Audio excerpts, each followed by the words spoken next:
We're back. We're back. And after I made my list, which if you guys are not subscribed to the newsletter, realize there's like notes and references and suggestions and stuff in our Dragon Common Room newsletter. And last week for the newsletter was some notes that will work for both last week's video live stream and this week's, which is we're still trying to define nation, right? And I confessed in the newsletter that I was a bit grumpy. Did you notice that?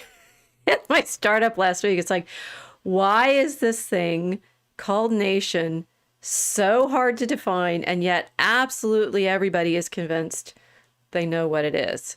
Well, I made some suggestions in the newsletter. It's a long list. It kept getting longer because I kept thinking of new ones. My favorite so far element is sense of humor.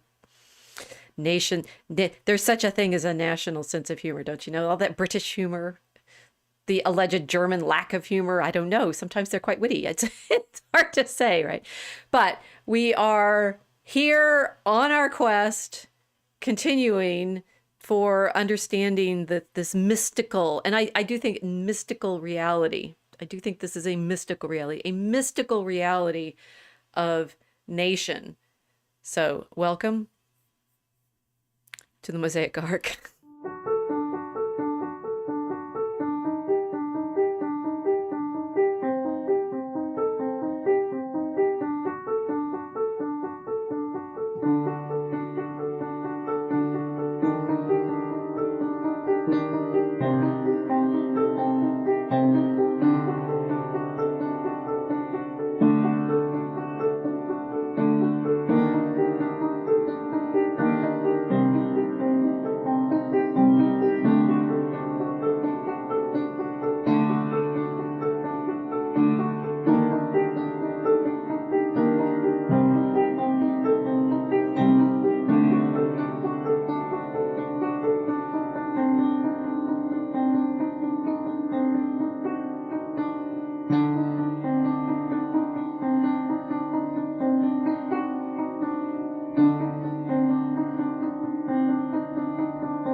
Yes, sense of humor. Sense of humor. The Polandballs get it. Which way? That way. If I gesture to them that way, right? I hope everyone checked out the link. I'm going to like foreground all of this stuff. Like I figured everybody knows YouTube, right? Link is in the description. And I put the Polandball Reddit link in the description last week. I'll put it in again this week. But if you guys don't know Polandball, they solve all the Polandball question, right? That tonight we promised in the live stream description that we were going to answer the Polandball question, which is something like I can has cheeseburger, but it's the nations defining themselves. It's the nations defining themselves, yeah. And somehow the Polandballs know, because there's well, it's like, so what we're showing right now is well, actually, it's the EU looking. I misread it last time. It's the EU is looking at Europe with all of its Polandballs, and America and China. No, sorry, it's not America. It's America, right? You got to say it without the A. It's like America, and it has to have the ball has to have its sunglasses on. Sometimes it has hats. Anyway, America and China are asking Europe, like the European Union's like, what are you doing here? And the European Union says, just looking. Suggesting possibly like, what if all of Europe became one something fill in the blank, right? The Polandball, what is it? Meme? No. System? No. Well, no. I'm just saying, it's like, what are the Polandballs? They're iconic representations of the problem of nation, I think. Wow. I didn't think that deep about it. I just thought, oh, cute. Well, so, and the thing is, they are, and I think I said last time, I was talking about one of the first times I saw the Polandballs. There was some joke about here's Merca, and it's talking to its dad, right? Hey, Dad, who's Oh yeah. the United Kingdom, Uh-huh. and saying, Dad, I just needed to break away, and then something I forget. I spent ages No, I searching. saw it. I Yeah. spent It ages was and it, ages searching my archive for that particular one, and I can't find it. Anyway, the Merca turns around, and Texas is sitting there going, and Merca says, "Don't get any ideas." Right. So the balls, they get it, right? There is such an entity as Merca, and Texas could be a similar kind of entity as Merca. And then the except it would EU is possibly the same kind of entity as Merca, but you've got all the other Poland balls of Poland and the UK and Germany and stuff, and they don't want to be subsumed into the EU ball, or do they? Right? I think it's interesting that and I saw it recently, so you must have found it recently. The America ball talking to Britain ball saying, "I just needed to break away, Dad." Yeah, I found That another was, version of it. There was oh, yeah, yeah. I was so go ahead. Yeah. This is cased in the idea of a family, because I think that's Mm-hmm. what nations are. I think they're families that expand in concentric circles, and the closer you get to the center of it, the more the older that your nation is. At what point does it split off? There's a chain, right? Yeah. It's an unbroken chain. In some cases, I think it's just a chain that gets expanded, and more links are added to it. I hear heads exploding everywhere. Yeah, mine just did. It's a disturbance in the force. Well, I realized, okay, I've been really busy fighting, internet fights in the last 24 hours. Um, the Poland ball that's the cover for this live stream was cooler, and I don't think I can Swiss engineer it to show it now, but it's actually a Poland ball world from like 1779 or something like that, and so they're all different. Yeah. And I think what we tried to do last week, if y'all haven't watched last week's episode, go back and do your homework. We went through all of those Euratlas maps of Europe from the year 1 to the year 2000, which are at 100-year intervals, showing how, I mean, if you did it in Poland balls, there'd be bigger ones and smaller ones. In 800, there'd be this giant one being the, Yeah. Charlemagne's empire, right?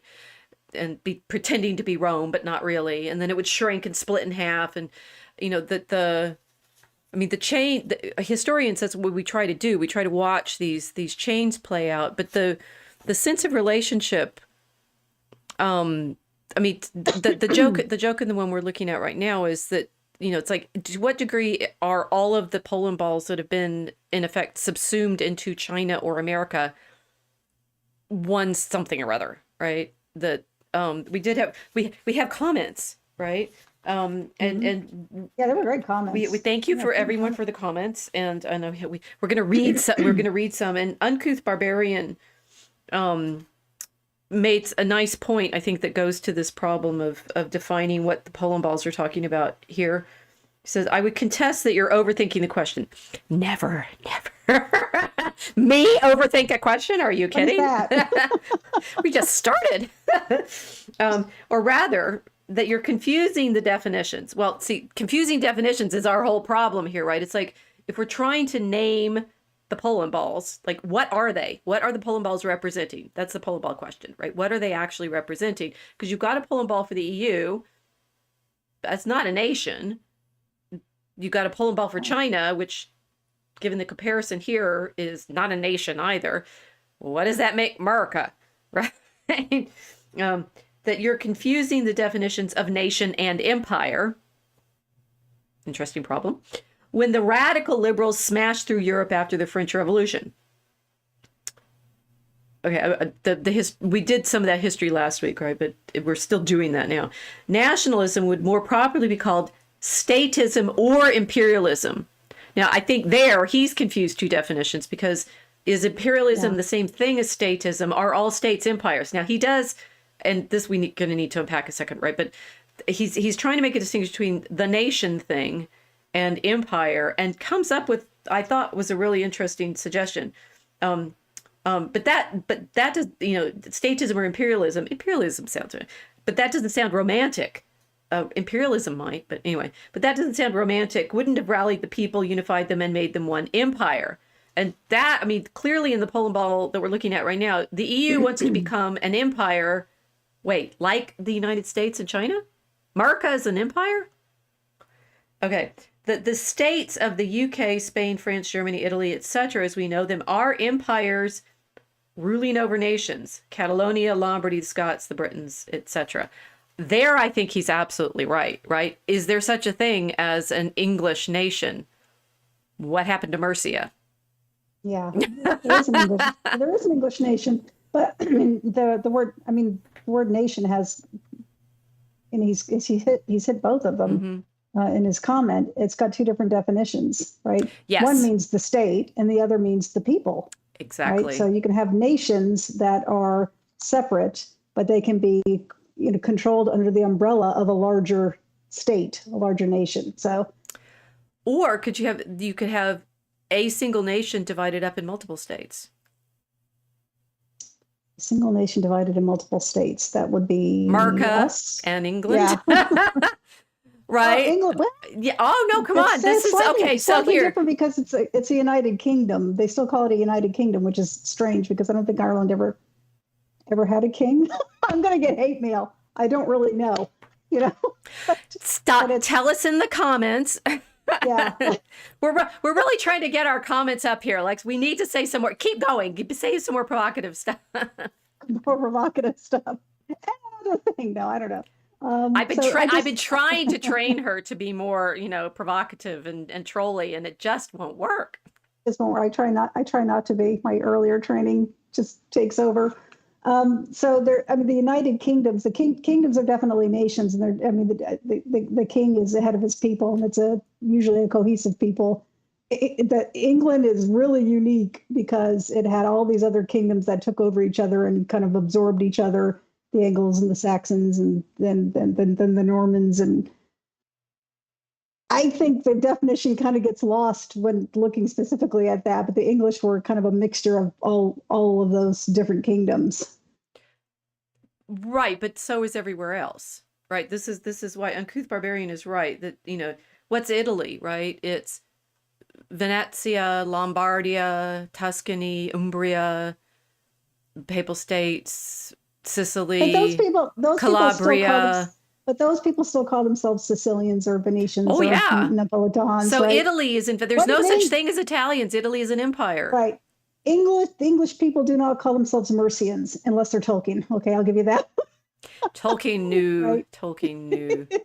They call themselves English, but English was a mixture of all these different kingdoms. They all know this, but they call themselves English. Okay, so you keep doing this to me, and I will actually try to answer this one properly. No, she's trolling me in the right. She knows how to troll me. That's maybe that's the secret. She just gets me going. Just say medieval. Oh my gosh, it worked. Darn it. I'm teaching a whole course on Anglo-Saxon England next, and is Anglo-Saxon England tautology or not? Anyway, okay. I kept wanting to hold off on going to the next map because I want to stay with this one, but we can go to the next one. So you're making the claim that England is Wait. Okay, so the United Kingdom, right? The United Kingdom is clearly an empire of other states, which you're saying kingdoms is correct. I mean, a kingdom is a kind of state in the governmental sense, in that it's a state with a monarch, right? Yes. And another kind. States, we can have the states. We're a republic. Allegedly, we don't have a monarch. America.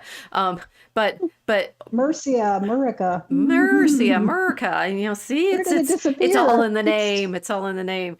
Okay, sorry. I really need to. No, the thing is, nation as the birth group is different from state, which is exactly why Uncouth Barbarian is being very helpful here, right? Unfortunately, he then conflates state and empire, which is a tricky problem, making the suggestion that most of the things we call nations are in fact not even nation states, which I want to get to just in a second, but hold it. They're not even nation states. They're empires absorbing lots of different nations. You're talking about, because you know them, right? You know the subcategories of England, but all of the other regions, we saw that last week, right? All of the other regions of Europe were cobbled together from similar sets of peoples, right? France, most of medieval French history, and I'd have to go back and back in our slides, and I'm not going to do that. Most of medieval French history is the region around Paris. The king has his house in Paris, gradually gobbling up control over all of these other parts of it. And those places are called things like Normandy, Anjou, Aquitaine, Burgundy, Brittany, Gascony. And that only happened after the Normans invaded, right? The Normans invade all the way to England. Paris, and then they went back. Right. So the Vikings invade, and they landed. They're in Normans, so the Normans are actually Vikings, and then the Normans become vassals of the French king, but he's mainly just in Paris in that period. Right. And the Duke of, so it's like the fancy titles, right? Is Aquitaine a nation? Because back in maybe I can look at the previous maps. I got the Euratlas here. We'll go back in time. Here we are. Whoops, back in time. Well, I have to turn off the Polandballs. Okay, here we are going back in time. Boop, boop. Okay, this does not help because it made France all pink. That's ridiculous. Okay, useless. Sorry, map. It goes from West Francia to pink. Okay, the pink region in the year 1100 is not politically homogenous in the way that this map is trying to make it seem. And one of the, everybody knows about how evil the French are, how evil the Christians are because of the Albigensian Crusade, which is around Toulouse in the south of France. The real thing that was going on with the Albigensian Crusade was the king in the north trying to take over Aquitaine from the county, right, or the Dutch, Count of Toulouse.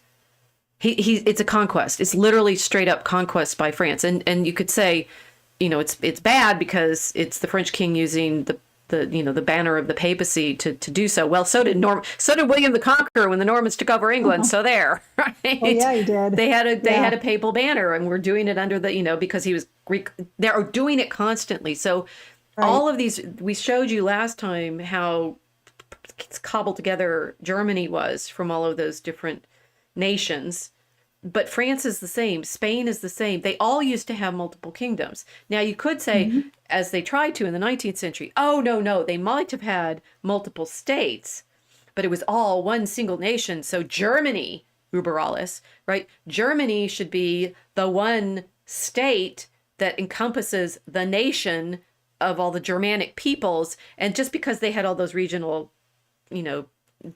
differentiations of duchies and electorates and archbishoprics and all the different small states of the Holy Roman Empire, they were still Germany. All right. So do you get the sleight of hand? Yeah, I do, because they're German, not Germany. So I mean, well, but are they right? Are the Hessians the same people as the Frisians? Are the Prussians? I don't know. No, the thing is, this is the game that the nation in the 19th century, and this again, Uncouth Barbarian is right when he says it's after the French Revolution, right? After the French Revolution, Napoleon, who has destroyed all sorts of states, including Venice, right, as a republic, the tide of Napoleon passes back off, and the people left behind are going, who are we? And the question of who we are is melded to, it's like there's the who are we culturally, socially, genealogically, territorially, melded with the and what government should we be under. I saw something similar right after the fall of the Soviet Union, because Yes. the Olympics were held that year, and the poor athletes, they were under a new flag they had no allegiance to. That's I it. mean, yeah, and it was kind of sad. They were very confused. I mean, they were the ice skaters is what I'm thinking of. They were skating for the Russian Federation, but it was twinged with this kind of sadness because their country was over. Their country that they knew was over. Very good. That's it. The Soviet Union, my fencing coach fenced for the Soviet Union, but now he's from Kazakhstan. Right.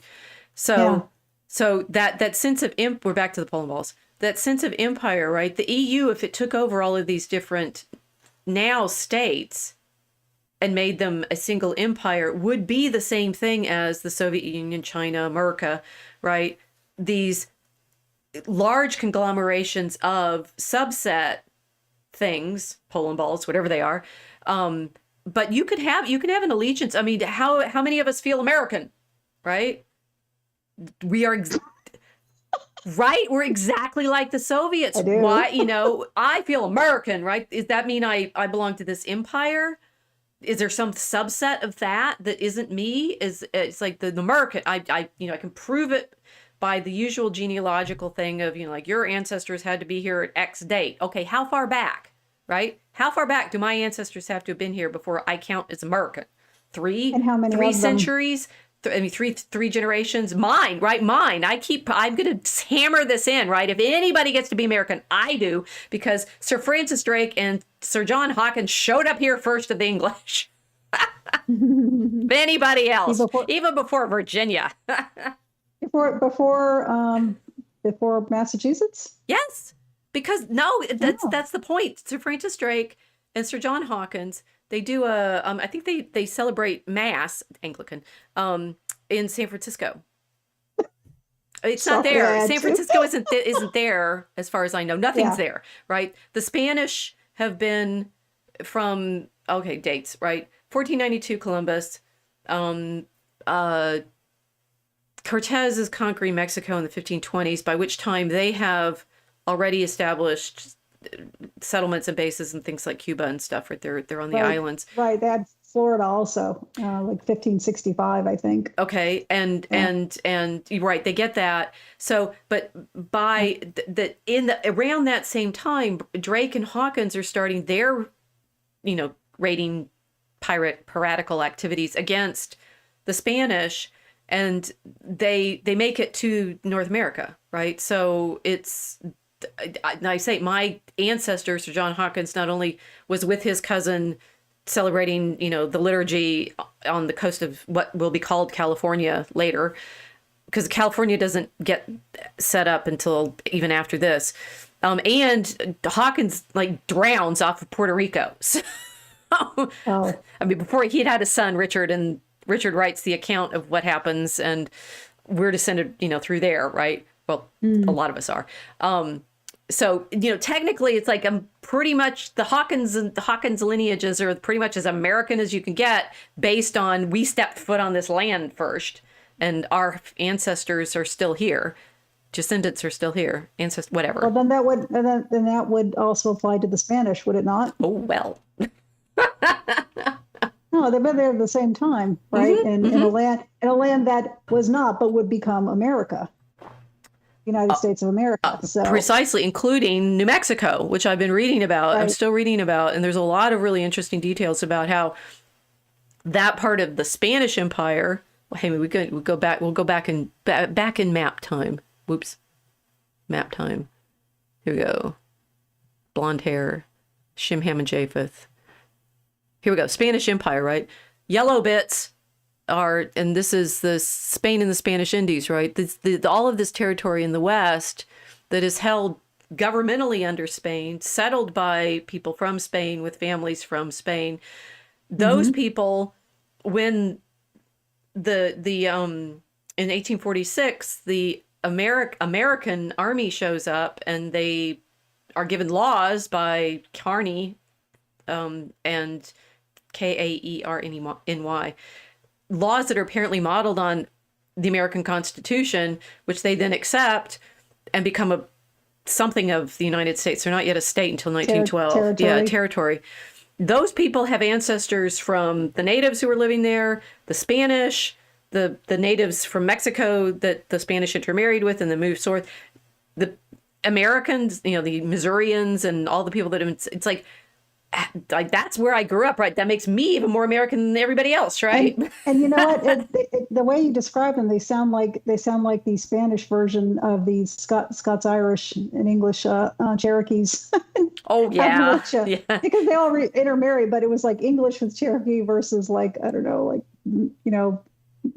Spanish with whatever the names of the tribes are there. I Right. think there's a bunch of different ones in New Mexico that I'm not familiar with. Well, the Pueblos Sounds are very familiar. the Pueblos are all the towns, but they're all different nations themselves.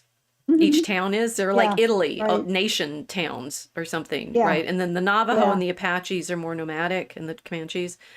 yeah. Right. I drove through it a couple of years ago. It's humongous. The Navajo Nation is it's just Mm-hmm. enormous, and very empty. Like there's not a lot that grows there. I think they must be very mineral rich, just by the look of the geography there. But there is nothing there. It's a very large area. So when people, if you hear like the nations, it's referring to a people, but it could very well be referring to a small country. It's that Well, big. the Navajo reservation is really big, Yes, but there are other there are other smaller that are groups, smaller. and Yeah, some of as I understand now, the Pueblo towns are like their own little states. Taos and Acoma right. and Zuni and Hopi and That's an interesting place. It right. is. So this is the Polandball question is at what point do it's like is New Mexico part of the United States, right?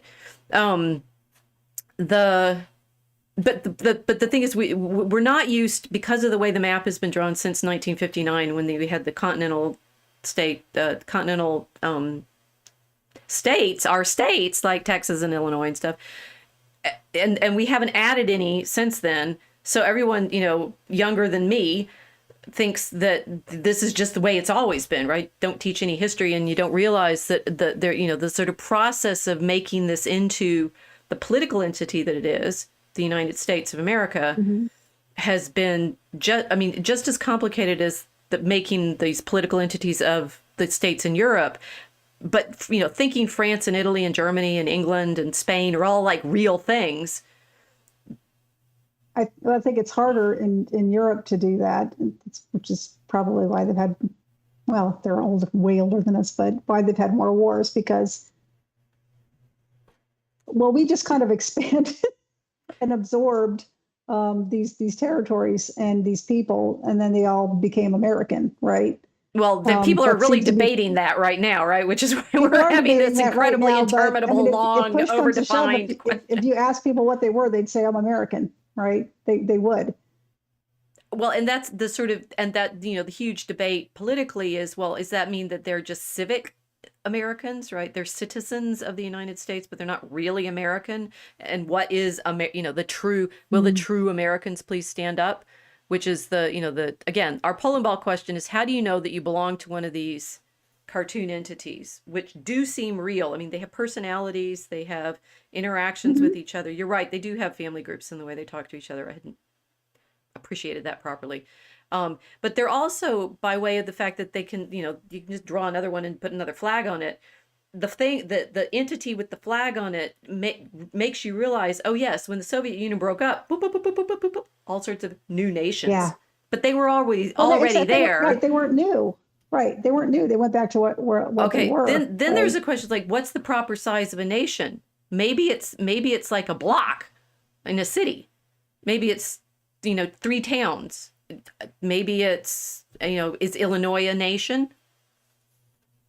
Is Texas a nation? Is Rhode Island a It was. nation? I mean, none of those are It nations. was. Well, okay, look, we've got It was a republic. okay, so one, the confusion that Uncouth Barbarian is pointing to that we need to just say bluntly is the reason that we have this definitional problem or not etymology. It's simply the naming question. It's what's the word for naming? Oh, I know that word. It's. Uh, I want to say patronymic, but no, I no, don't think not that's it. patronymic. It's just Um, like sorry, the name thing, the nomenclature or whatever. But it's something. No, Nomenclature. it's There you not that. go. That's the vocabulary or something. Sure. Is this 19th century exercise in claiming that you're giving the government, the state, which is the political entity of citizenship and government and all of that, and you're mapping it directly onto the nation, right? So each of these Poland balls, I'll go back to the Poland balls. I went to the foreign nations of America. Each of these Poland balls represents this conceptual entity that has, if it exists as a nation state, is like completely overlapped, right? Spain is the governing of the Spanish by the same government, right? And that's the 19th century fantasy, that we're going to figure out Germany by way of making a nation state. But I also think there's with respect to the 19th century, there's a very strong language component, because there were movements to revive dead languages as a way to revive nations, like Israel and Ireland. And Germany had its own language, but it wanted to expand more, even than the Kaiser had done, unifying it in the 19th century. So using language is one of the ways that they try to create this conceptual thing of Yes. we all belong together. Specifically in the 19th century, though. Specifically in the 19th century, the default thing that I want everybody to think about and understand is most of your imaginary landscape of reality is devised in the 19th century. Oh, for sure. Yeah. Like all of it, right? If you think you know the Middle Ages, please be aware of the fact that most of the historiography was invented in the 19th century to support the claim that these regions were, in fact, being placed under governments that mapped on directly onto this thing that they're imagining as a nation, which will therefore have its own homogenous government. But all of the homogenization is an artifact. I mean, even okay, we're gonna have to okay. So that's the first one. Okay, so Ruler of the Donuts. These are on Twitter, on X. Sorry, I misnamed it. Okay, that's where they were. He's saying, okay, so he agrees with me. It isn't quite a rational, easily defined concept. I think we are actually going to get to a definition of it, but it's not rational. You're correct, right? Which is why we keep getting hamstrung. At some point, you can't really rationalize it with a list. It's something you just know. That is why we keep ending up in all the fights about it, right? The Polandballs know. You can draw a Polandball, and America knows it's America, right? And whatever they else. Polandball knows it's Poland. Poland barely exists, right? It keeps getting partitioned all the time. And yet Poland arises, right? So the Polandball is the best image we have of this thing that we're trying to describe. You know it. You just know it. It's real. They could do cartoons about it. But trying to define it will keep breaking your brain. One of the things that Ruler of the Donuts suggested is like, well, okay, so he's trying to say on the one hand, it's a genealogy, which we're going to get to. But on the other hand, is Napoleon French? No, Napoleon's not French at all. But he loved France, so Napoleon's French. Wait. So I have a problem with that. I have a note on that one. Corsicans are French, right? The Corsican language it's a regional French dialect. So, are Quebecois French? Yes, but they're in Canada. Although the Parisians don't consider them so, or at least don't consider their language. At what point does it not count anymore? They do consider. I think they do consider themselves French, and sometimes they'll say French Canadian, and they'll definitely say Quebecois, but that's the state. Okay, but if Canada exists as a Polandball, we'll just say Polandball because that's the easier way to say it, right? If Canada exists as a Polandball, is Quebec part of the Canada Polandball? Depends on who you ask. Well, somebody on our X thread said Canada's a nation. And not Polandball. Well, to say Polandball, just say Polandball now. From now on out, do not say nation because we haven't defined it yet. Canada has its own Polandball, but I bet Quebec does too. Polandballs at least. Well, at least. Yeah. How many Polandballs can fit in a Polandball? I'm really enjoying this as okay. So, but if I love my Polandball, if people, if no matter where my ancestors come from, if I love my Polandball. Oh, you're saying he's actually French because he's Corsican French. Right.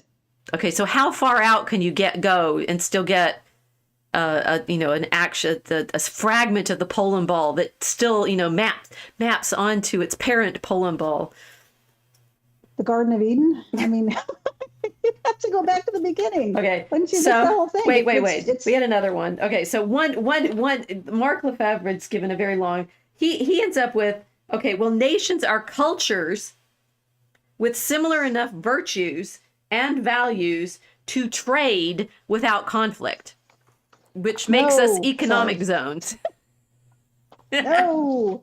Virtues No. of trade, come on, that's something. But if we can trade with the whole world, does that not make the one world the whole, a single Poland ball? I guess there's a Gaia Poland ball. Okay, what was your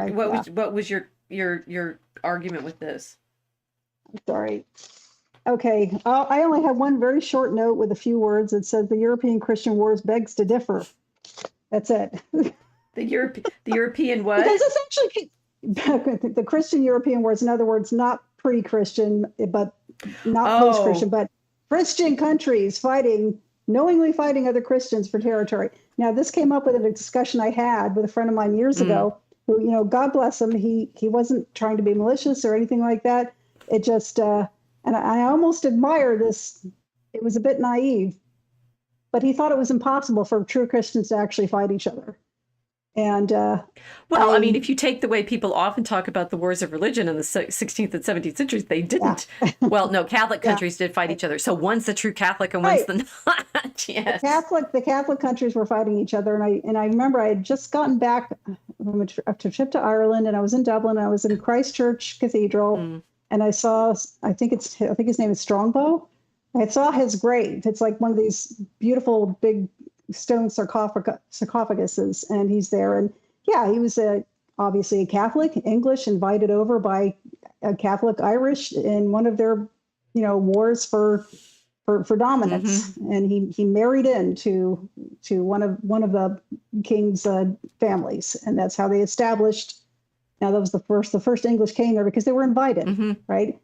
Catholic invites Catholic to fight other Catholics to take territory from these Catholics and be dominant over all these Catholics. So yes, they did fight each other. Yeah, so medieval history is Catholics fight or Christians fighting each other. It's yes. Yeah. So, right. So his argument that if your virtues are the same and you can trade peacefully, that makes you a nation. That's, I mean, it's a strong liberal desire to think if we can just trade peace, if we can trade together, then we won't have any wars. But that doesn't work either. I'd miss that element. Okay. Yeah. So we're getting some pieces here, right? Distinguishing the nation and the nation state is important, but recognizing that empires can have multiple states. I mean, you could have an empire like we do. The United States is an empire because it's the United States with all of our different state governments who all have their own constitutions. Right. So that's what makes it an empire. It's multiple states under the umbrella of a larger one. Well, that's the degree to which you count local government, because you could say the Holy Roman Empire was an empire because it's there isn't a single ruler elected by the electors. The Holy Roman Emperor was not hereditary, although the Habsburgs were it for a long time, but he was actually technically elected and by those different regional powers. And they all had their own government. So yeah, the empire is over a multitude of other governments. But I suppose it's like if you have the Roman Empire, those have provincial governments, but those aren't as separable as like Texas is, I guess. Or are our states actually just provinces? Some of this is terminology. Do we call our states provinces or states? So the United States, an empire, if we call Texas a province, but it has its own government. There's something dissatisfying to me about this definition of empire, though, because it could apply to a state. Like you said, you've got municipalities and counties, and I mean, Pennsylvania, I think, is pretty famous for having bunches of different types of like ever smaller like units of government in it. Townships? Is it the township? State, county, no, townships township, are like in Vermont or something, right? Or no? No, they have them in Pennsylvania too, and they have them in New Jersey. They have them in that whole area, the Mid-Atlantic. I wonder why. Why do they have such similar systems in that region? That's a good question. They have something in common. Okay, so no, but this is a good distinction, saying the granularity of the claim is elided when you're claiming Germany is a natural single entity, or even the United States is a natural single entity, right? There's lots of layers in people's political organization. Hmm. And the fantasy of the 19th century was match the sense of the people as an entity to that political organization. And then, spending a lot of time in the 19th and 20th centuries rousing up love feelings, patriotism, right, for those entities that are under the single law of the whatever, right? So that you are singing Deutschland über alles, or my country, This is not my country, tis of yeah. thee, Star Spangled Banner, and Yeah. having powerful emotional feelings about your empire.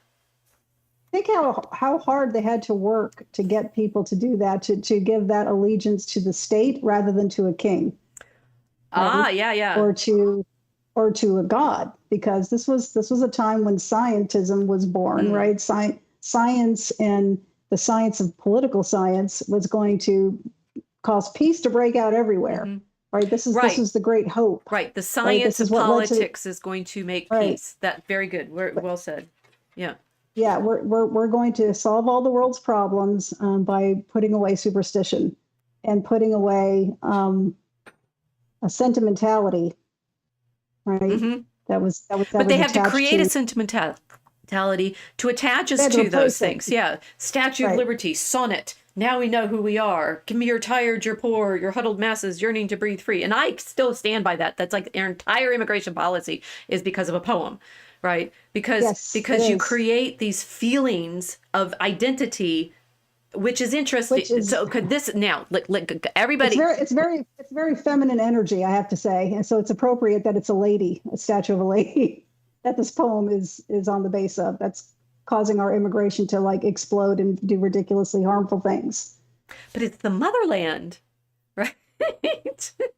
So interesting. The feminine image cities in antiquity are all pretty much always feminine, right? Rome, Jerusalem. Jerusalem is the bride of the Lord, right? This Athena. They all have they're brides of the god, for sure.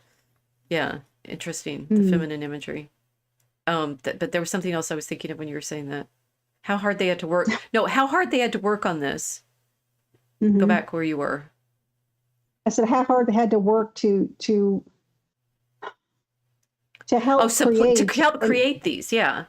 right, help to help create an atmosphere to replace sentimentality with enthusiasm, I guess would be the right word. To enthusiasm for the state, enthusiasm for and this was really easy in America because we were born in blood. That wasn't an easy thing to do for a lot of people, to go to war for years and create an image of yourself anew. So somebody had, I'm forgetting who it was. I think it might have been Ruler of the Donuts. I want to get the name wrong here. Right. Okay. He had said this, that they fought the Revolutionary War against Britain. Let's see, I want to read this correctly. All right, he's defining it as American as any member of the four ethnic groups that settled North America from England and fought the Revolutionary War against Britain, right? But my point I wrote down was that this only applies to the English who fought, the ethnic English who fought. Right. Then it would more rightly be called a second civil war. But it wasn't. It was something new. It was revolutionary. So it was something new. Right. But I think that the other point you were making there is there's I mean, we had this discussion in the Telegram chat, DCR Telegram chat, trauma, right? Yes. The trauma of blood trauma, there's some like high level of, that makes sense to, a nation comes out of the blood trauma for sure. Yeah. But okay, hold that thought because that's huge and big. But the you were saying, to get this I think enthusiasm or sentiment, it's creating this feeling, right? And patriotism it's a kind of piety in the ancient Roman sense. You feel pious. Yes, yes, it definitely feels that way for sure. It has to, right? It really, really has to. And what Aaron Gross suggested in the X is, I like the single dimensional definition by nationalism scholar Walker Connor. A nation is a largest group having a myth of common ancestry. The largest distinguishes nation from tribe or clan. Okay, so But that's an interesting problem itself. Like what size? I like the Poland balls Yeah, because they come in lots of different sizes, right? they do. Yeah. Yeah. The myth makes this category of analysis rather than a category of practice, but that is what it is, right? And I said history with a hero, right? So Mm-hmm. what you're describing is the difference between a nation confected out of a feeling of, I mean, and we Robert says, "Wow, the Lady Mother," um, confected out of a feeling of common affection, right? Yeah. Versus the nation confected out of a feeling. I mean, a hero as the founder of the nation is really important, and I think that's even bigger than. It's not like you call him the father of your nation. You don't necessarily mean that you're all descended from him, unless you're Right. Genghis Khan's family. All of Asia's descended from That is a Genghis weird Khan. story. 10% of the Englishmen, all Englishmen. That was weird. Allegedly, Genghis Khan had so many children, right? So it doesn't need to be Yeah. actual paternity, but the feeling that you have of this hero, founding leader figure, Right. versus the 19th century is desperately trying to create these entities, Poland balls, out of and the things that you keep pointing to, like language, the things I would point to, like stories. I mean, you could have Anything other than affection for the, family. well, I don't think they were really, they were trying to figure out how to be an entity after Napoleon had smashed through all of them. Well, yeah, The but Poland balls go all, it's like, it looks like Angry Birds, right? it's true. But we weren't immune to that either, especially not after the Civil War. Right, right. No, so our regional differences are interesting. I think, you create the United States as we are now out of the trauma of, oh, guess what? World War II. Or was it the Civil War? Eh, damn Yankees. Okay. I don't know, right? How much, no, and this, okay, so one of the things that you're reading in the Root of the Donuts, he suggests this, and we do need to address this because it's a very important element to this. Mm-hmm. The default learned argument about what's the United States, or the America, right, is any member of the four ethnic groups that settled North America from England and fought the Revolutionary War against Britain. But the four ethnic groups that settled North America from England. Four, right? So how can there be one when there's four to start with? We've already done a blend, Well, right? I think it meant from Britain, right? The four ethnic groups from Britain, maybe. It meant English, Scottish. Right, but the entire Yeah. claim that we are usually up against is there's one nation, it's America. We know who we are. It's the people whose posterity, it's the people for whom the Constitution of the state empire, the United, it's so funny because like we hamstrung with ourselves with the name United States of America. Okay, so we're a united set of states under one Hmm. legal entity, which is in fact therefore from the beginning an empire because it's multiple states to start with. Yeah. Yeah. They were radically different from one another. Um, their cultures were because of the different religious practice, but also because of the different, I don't want to say political. Oh, shall we do it? Come on. It's a big Mm, book, guys. well, it You is a must big book, read okay, this but book. Big book. the Puritans were very different from the Cavaliers, who were very different from the Quakers, very different. And yeah, Okay, so I'm they're, going to they're both quiz were very you. Quiz you. different. Explain to the Okay. people what you're saying. I've got the map up of the East Coast Colin Woodard map, Okay. right? Mark Lefebvre asked, I'm surprised you didn't talk about Colin Woodard. We're getting to it. Right now, we're just doing David Hackett Fisher, right? That there are, you're saying four, but I thought there were 13 colonies. There were 13 colonies, right? But the waves of immigration came in four major waves. Okay. So the Puritans in New England, Okay. and their what had been their arch nemesis during the English Civil War were the Cavaliers, or the Royalists Yes. in Virginia, Yes. and the Tidewater. Yes. And Okay, so then people there were looking at the map, the Yankeedom is dark right, blue. Virginia yeah, Tidewater is yellow. It's its right. very own And then nation all by itself. yeah. And then you had the Quakers of Pennsylvania, who basically let anybody in. They just and They're so tolerant. For all those They're English so tolerant. nationalists out there, they were the ones that were the problem. Everybody Because hated they the would take Quakers. they would take anyone, and they did, The Um, Dutch, they took the something Pennsylvania Dutch, right? That's why they that's, took they took the pious Germans, right? yes. But then they took the borderlanders, and they kept pushing them Well, the back Hawkins, so as far Hawkins, away as they the could. Hawkins family comes with the Virginia Tidewater guys, so they're like hierarchical and snooty. Okay. I have no idea how we managed to marry into that family, right? We're the Yeah, rabble. The they Fultons. really were rabble. They and they pushed them as far west as they could, as was legal and not legal to do so, because there were treaties they weren't supposed to be breaking with the Indians, and they weren't supposed to be going into what became Ohio and places west of Ohio into Illinois and Are you Kentucky, saying but they did. my family that started off in the Fultons started off in Loudoun County, Virginia, which apparently is like famous right now for like school board debates.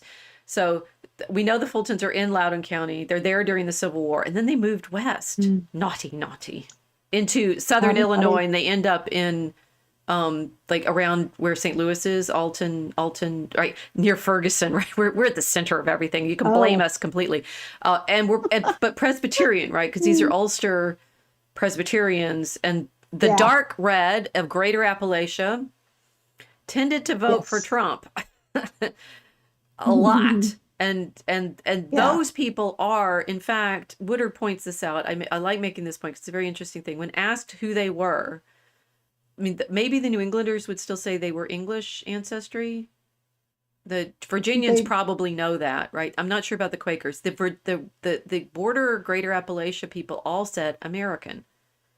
Well, Yes. who, right? What kind of American? We're American. What are you talking about? It's like Yeah. they've been pushed out. Okay, so guys, you need to read this book. But what Casey just sketched for you is the problem of where the United States comes from is, of course, these English colonies, these English colonists, and they're not the only colonists, right? We got the French there, we got the Dutch in New Amsterdam, got the Spanish down in Florida, right? Oh, It's yes. like, Oh, right. By the way, there were already other Europeans and lots of American Indian groups already here right. when the English got here. So there were lots of fights for many centuries. And very detailed like interactions. I mean, it's Yeah. fascinating to me that we don't know more about that on the ground history. I wonder why. Could it be the 19th century? Could it be the homogenizing creation of a particular national myth called history that they don't teach in school anymore, right? Because it all came out of Boston. No, shush. Okay, so but what David Hackett Fisher is doing is undoing a lot of that homogenizing of our national narrative. And when I read his book 2015, I was like evangelical about it. I was like, I get everything about our politics now. It's the regional difference. You know what's really fascinating? Get this book and read Yeah, it. you It's just a got to door read stopper, but it's worth reading. totally worth it, though. It's totally worth it. Some of the names of the old Virginia families that came over as second sons and had lots of land are still names that you would recognize in politics today. And yes, they are related. Directly. Yeah. It's shocking how many of them are still there. Jimmy Carter just died. He was one of the old Virginia families. They moved down. Oh, really? After they moved down and took over the land that Jackson had cleared after the Trail of Tears. They took over that land, but they were from Virginia originally. Okay, And so we have various things, like you got to look up the chronology, which is on page 804. It's a long book. You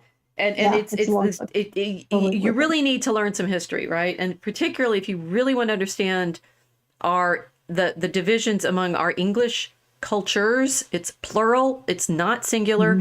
And when I was pushing Casey a bit in the back, it's like, where are the Mercians from? Nobody comes from Mercia. It's the Midlands.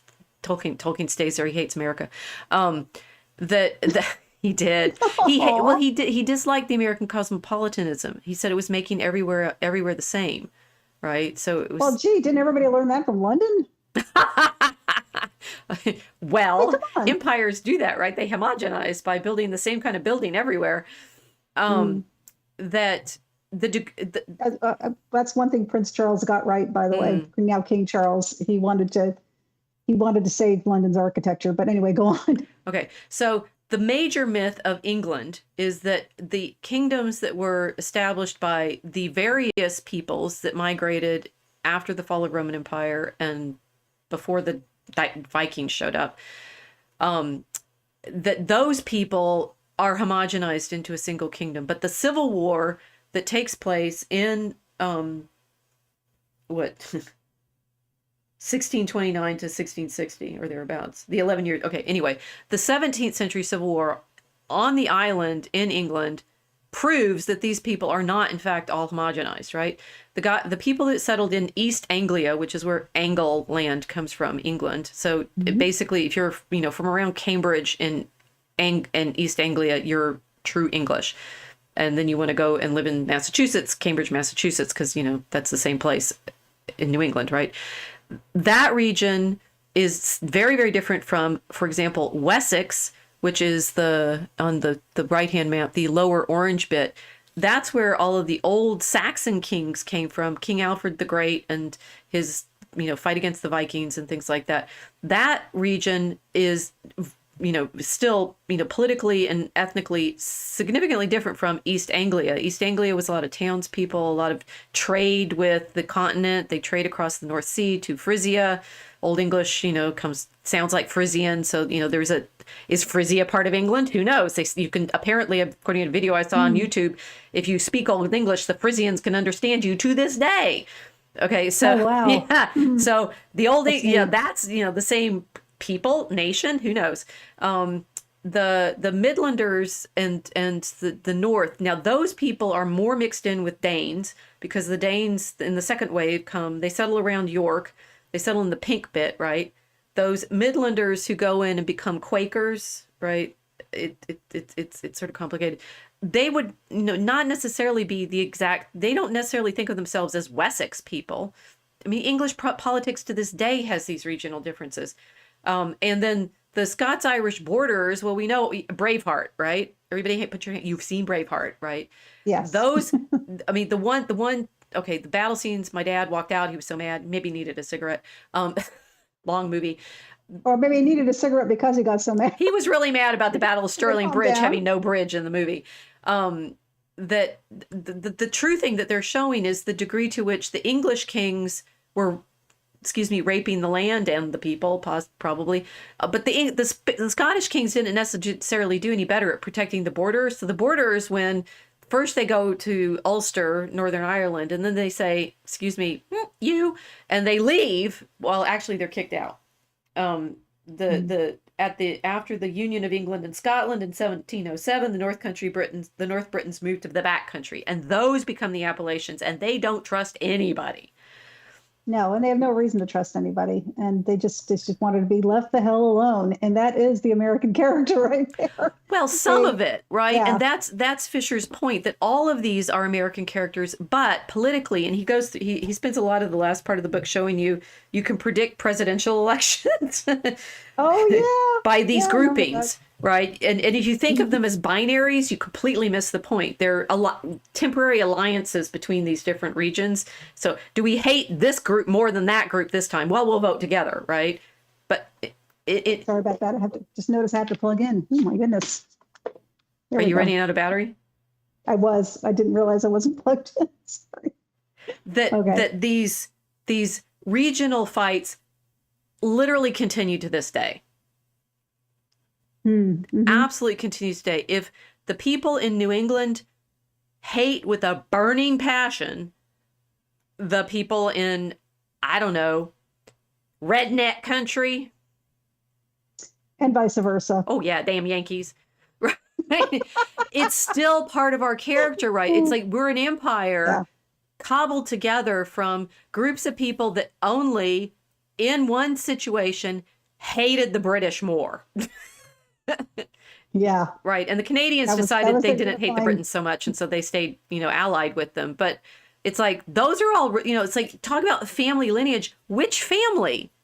You can say my Hawkins family, the West people, you said that. So the people that settled in Virginia, they're still there. Right. They didn't really move west very much. At Great Appalachians, they did. They moved west. You could see it on the map. The Midlanders, they move west. The Yankees go from New England to Seattle. Although Seattle, Well, they went. A lot Seattle of them gets a went to mix of some Texas. they end up there's in the full Woodard map, which I'm not, I hope I have. There's the coastal countries. Oh yeah, here I got. Where's, yeah, here I go. Here we go. We can turn the page. Here we go. The big blue, so Chicago where I am is interesting because it's in the Yankeedom land, which makes it means like there's cultural preferences and expectations that fit in Chicago that don't fit further south in Illinois, because Illinois is both Midlands, and if you go far enough south down, you end up at the Fultons again, right? Because the greater Appalachia cuts across it again. So our states, our political entities of our states do not map directly onto these regional cultures. And that also explains internally the politics of these different regional states. It's like, why does everybody in Southern Illinois hate Chicago? Yeah. Rednecks versus the damn Yankees. Again. I mean, still. Yeah. Yeah. Or just the Appalachians versus everybody else, right? Well, that too, right? And the thing is, they're Presbyterians, so they get these like camp meetings. Okay, so one of the interesting things to explain all of this. Okay, so if you've seen, I'm hearing you're echoing. You're echoing. Oh, sorry about that. Put your headphones on. If it's my Okay, so one, if you look at my favorite part, which we're not going to talk about in detail, is what happens in that light blue bit down there that, you know, goes up the Rio Grande to Santa Fe and is down there in Chihuahua and south of, you know, in north Mexico and stuff. That region, Colin Woodard calls El Norte.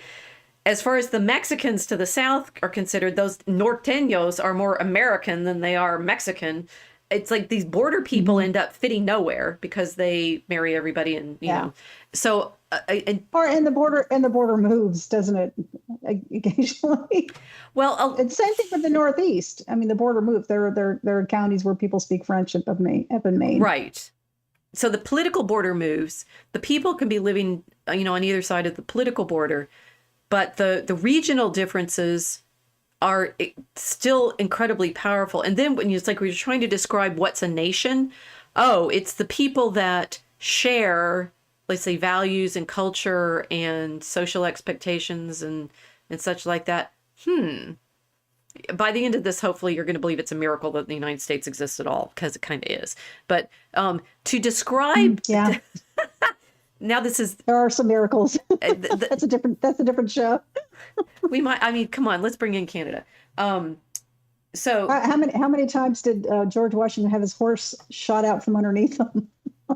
I think, for instance, I think the trauma of fighting the Common War, and Scots-Irish were very helpful in that. They fought longer than anybody else, more bloodier, because they've been practicing. I hated the English so much. The unifying factor is how much you hated the English, is whether or not you have your own country. So the Canadians didn't hate them enough. It's not love, it's hate. The people, it's hate's the unifying factor here. But the New Englanders hated the Virginians, but neither one of them hated each other more than they hated the English. So sort of. I think the Virginians they kind of enjoyed being in charge, since it's all like, you know, George Washington and Thomas Jefferson. Okay, so everybody, so we've got some chat going on. Robert is there. They've all gone silent, right? Guys, are you still there? Okay, so everybody's here. Let's take roll. Hello, Rogue Wave. Glad to see you here. Sanjuro, hello. Robert. The image of children playing in the now banned ballroom at McDonald's. Do nations have guardian angels? Very good question. Do Polandballs have guardian angels? Oh, definitely. Right. Do empires have guardian angels? That's a nice way of setting the question up. It's like the angel of, right? And in Revelation, the letter is written to the different angels of the cities. So did they mean angels, or were they actually speaking in code and talking about bishops? So because I've heard that there's a long argument about Christological angelology. Yeah, that Jesus is an angel. Not Jesus. Christ, the Lord is an angel, and he's the angel of Israel. Wonderful Counselor, Mighty God, Everlasting Father, Prince of Peace is The guardian of the Israel angel. is Saint Michael. Well, they're all parts of El. Michael, Raphael. Okay. So are even the angels separable? Angelology is a good parallel problem of nations. Well spotted. Yes. No, no, it seriously is, because in antiquity you have this sense that the city or the people have an angel, and if the Polandballs are identified with their angels, that solves the problem. Doesn't solve angelology, but at least it solves the Polandball question. So who's the angel of Mercia then? The kingdom of Mercia? Ask Tolkien, right? Well, and the thing is, He's unavailable for comment. no, but the in medieval Europe you have saints, right? And so they are the patrons, right? That characteristic of having a patron saint has some. This is a very good insight. Thank you, Rogue Wave. That this gives us some sense of, like, we should be here. We go to the next picture because it's got the whole of North America, right? Why not just have this be Our Lady of the Americas, right? And that define, the Lady of Guadalupe is Our Lady of the Americas. The Immaculate Conception is our patroness. Solved the problem. Who are we? The people of Our Lady of Guadalupe.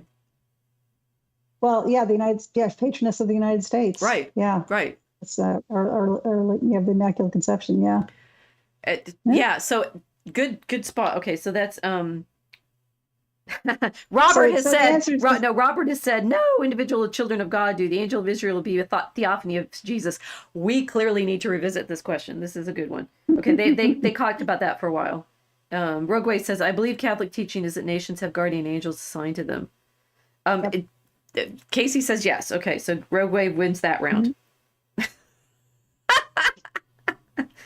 And the Polandballs rejoice. As you call the United States an empire because it's an umbrella over 50 different states, and because the United States has we do have a guardian angel. I actually thought it was Michael, but our patroness is the Immaculate Conception. So maybe empires can have guardian angels too. I don't know. See, I'm just getting happier and happier with my Polandball thing. It just solves everything, because you start feeling it, right? You feel it's like, why are the Polandballs funny? Because they capture something of this mystery, right? And entities like the angels are a recognition of this problem. It's the egregor phenomenon that people have been talking about, right? So these emergent identities from collectives. So cities can have egregors or angels or Polandballs. There could be Polandballs of the cities. New York should have its own Polandball. It's these emergent collective identities. They're meant to be kind of mystical and occult and stuff, but most you can tell what they are. To say, can you feel the city? I know who Chicago is, right? It took me a long time to feel Chicago. It took me like a decade or so to like it. Took me a little longer to fall in love with it. Interestingly, I fell in love with New York instantaneously. Landed there, maybe because we had like ancestors, the Wincoops, that were living there in New Amsterdam before it was New York. I have fallen in love with Los Angeles over the last year or so because I recognize that she needs help. Right? It's like Our Lady of the Angels. She's buried under all sorts of layers of lost attention. She's still there. She's still there. Or the wrong. Anyway, it's when I look at Los Angeles is cluttered under concrete and wires of old technology, and it's almost like you just want to take like a cloth and remove all the old makeup off of it and just scrape it clean and let it shine. That's the way it should be. But they should be beautiful. The nations are beautiful and glorious. And okay, Rogue Wave and Robert have been having their own parallel conversation, which is useful to us. Robert says, Rogue Wave says, I think perhaps a common bond of suffering, struggle, trauma often creates a strong bond capable of forming a nation. Yeah, I think the trauma key is interesting there. William South says Brian Boru was the first High King of Ireland. Was there a second? I'll ask him. Was there a second? Robert's saying nations are projected and taught. It's like somehow Chicago is a real thing, right? And it does have, if enough people love it, it takes on a joyous character, right? I think people hate LA because they come and they want to like get something from it or something like that rather than love and take care of it. So there's this literal cultivation of the city, which is what you're describing. It's like instead of being cultivated and cared for and loved, and like I have this plant that my husband's colleagues gave him when his father died, and I've fallen in love with the plant. I find it very strange. I've never fallen in love with the plant before. That feeling of like, I mean, my dog, that's easy, right? Plants, the Tolkien loved the trees. And a tree lives in a place, right? Big tree in the place, right? Place. Falling in love with the place is very similar. It's extending this sense of, when my grandparents' town got caught in the fire last February, and I was crying because I could feel the town. Something happened to the town, not the buildings, not the people. The town was surrounded by fire, screaming. It was the strangest experience I've ever had of feeling one of these realities, right? If we name them, they do have they come into more focus if we can name them, I think. Rogue Wave saying, the problem we've lost monarchies. Nations are inclined to conglomerate around the aristocracy, particularly strong and holy monarchs. Those are two different things, an aristocracy and a monarchy, because the monarchy is the hero character, ideally, that people are collected around. And the aristocracy, I think, has a different role. But you need an aristocracy to love its people. And that is the huge problem we have right now. That most of the aristocrats of the world hate humanity, right? The rest of us. Right. Rogue Wave says, I believe St. Michael is the guardian angel of Israel. Can saints be angels? Saints occupy the vacuum left by the fallen angels. Fertility of place. Okay, we caught up, sort of. Okay, so the Polandball question is coming into focus. Yeah, feel that? But it's still like, why did I feel like I had needed 30 items to describe the entity Polandball? Shall I lit? Because the definition expands along with the people, right? Well, it's not just it's not just bigness, right? There's something else in that existence of feeling, right? It's a feeling of attention, identity. It does seem to need to be tied to a particular geographical place. On the other hand, peoples can move, right? There are peoples that have, nomadic nations that move around. So that's tricky. Should I okay. I can read out what I made of my list of the nations. So we'll just demonstrate the problem of my list. Okay. Oh, wait. Okay. I don't know what I'm doing on my own iPad. Oh, there we go. You can go to the newsletter in the Mosaic Arc. What is a nation? And they're all here. Okay. So, and with cartoon Polandball the America trying to be all Polandballs. Okay. So Rachel's list of the properties of that mystical thing we call nation. This is 32 items at the moment. That's a lot. I will not talk them all through. I'm just going to read them into the internet. I will try not to comment so that we get through this in a minute. And I'll Kinfolk, with question about how marriages count, how far back the ancestors go, and whether patrilineal or matrilineal or both. 2. History, dependent on choice of framing identity, possibly circular. 3. Territory, but with question of whether conquered or settled, length of settlement. 4. Law, as applied to a territory and or a people. 5. Culture, including religion and worship. 6. Ruler, depending on whether he or she rules over many peoples, could count as both nation and or empire. I guess both state and or empire. 7, mores, customs, rituals of social interaction, manners. 8, language, whether singular or plural. 9, art, architecture, music, images. 10, names. 11, physical appearance, including clothing and hairstyles. 12, diet, cuisine, agriculture, animal husbandry. 13, technology. 14, media and communication, orality, literacy.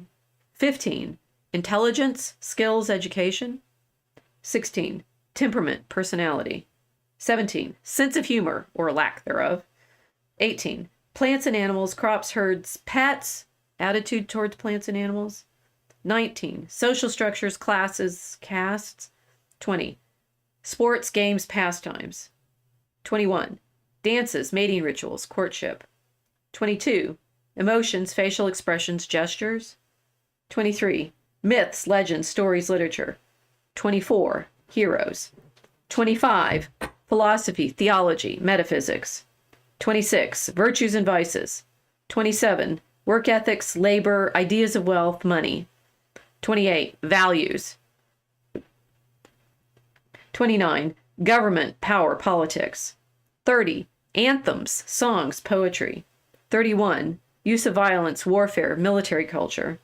32, attitudes towards other nations and strangers. 33, ... Right. And we could literally do an episode on every single one of those easily, right? Mm-hmm. And it's like, I challenge you, at some point, any one of those can be used by people to say that's nation, right? It's the kinship, it's the territory. Okay, sometimes you group them, right? It's the kinship and the territory, right? But then kinships can move, right? So do they have to have a particular territory or, the law? But you could have multiple people living under the same law that just like, is that an empire? Or is that a nation, right? If you all have all the same law. We, the people, make this law for all of us and our posterity to live under, but maybe we're multiple nations living under this one law. You could have a single ruler ruling over multiple nations. The queen of England, Ireland, Northern Ireland, Scotland, various islands, stuff like that. Right? You don't think the queen, I mean, many medieval monarchs have multiple nations that they are monarch of, right? So they're I haven't thought of it. I was talking to some of my neighbors who work in our administration for like course catalogs and stuff, and they were saying there's all these cross lists in all the courses. It's like, am I in a history class or I'm in a religion class? Well, I'm cross listed with Romance languages and public policy, and we can and they're talking about all these cross lists, right? Cross listed kingdoms are constant. Because like the kings of England claimed to be kings of France for ages, right? And went to wars over trying to pretend that they were. Until 1992. Yeah, right? That still cracks me up. Yeah. Or, even a single language is not even like dispositive, I think is the word, to say, okay, so everybody who speaks the same language is the nation. Well, no. No, right? Definitely not. Right? Yeah. So it's like, but on the other hand, the Polandballs exist, right? So how do we get in our heads the complexity of, we know those Polandballs are real, but whenever we try to define them, the terms slip into complexity.